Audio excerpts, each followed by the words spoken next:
اوکاڑا کے نوجوان نے خنجراب تک پیدل سفر طے کر کے منفرد ریکارڈ قائم کر دیا۔ اوکاڑا کے رہائشی نوجوان عثمان ارشد نے اوکاڑا سے خنجراب تک پیدل سفر طے کر کے ایک منفرد ریکارڈ قائم کر دیا اور اس باہمت نوجوان نے 1270 کلومیٹر کا طویل سفر 34 دن میں طے کیا۔ نوجوان عثمان ارشد کا کہنا ہے کہ منزلیں بہادروں کا استقبال کرتی ہیں، بزدلوں کو تو راستوں کا خوف مار دیتا ہے۔ اس کامیابی پر سب سے پہلے خداوند تعالیٰ کا شکر ادا کرتا ہوں جس نے ہمت اور توفیق عطا کی۔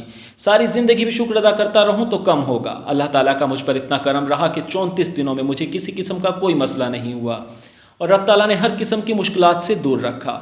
عثمان ارشد کا مزید کہنا تھا کہ میں اپنے والدین کا بھی شکر ادا کرتا ہوں جنہوں نے مجھے سپورٹ کیا اور پیدل سفر کی اجازت دی۔ گھر والوں کی سپورٹ کے بغیر یہ اتنا لمبا اور کٹھن سفر ممکن نہیں تھا۔ اس کے بعد یونیورسٹی کے اساتذہ اور یونیورسٹی فیلوز کا شکریہ جنہوں نے مجھے سپورٹ کیا اور دعاؤں میں یاد رکھا۔ واضح رہے کہ عثمان ارشد نے 27 جولائی کو اوکاڑا سے پیدل سفر کا آغاز کیا تھا۔ وہ اوکاڑا سے جی ٹی روڈ کے راستے مختلف شہروں سے گزرتے ہوئے لاہور پہنچے اور یہاں سے پھر خنجراب تک کا سفر کیا۔ عثمان ارشد کے مطابق وہ دن کے وقت سفر کرتے اور رات کو قیام کرتے تھے۔ اس طویل سفر کے دوران مختلف شہروں میں ان کے دوستوں، سیاسی سماجی شخصیات نے ان کا استقبال کیا۔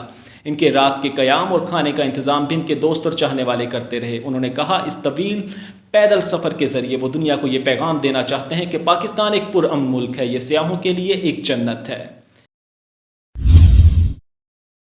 مزید خبروں اور اپڈیٹس کے لیے دیکھتے رہیے دھرتی نیوز۔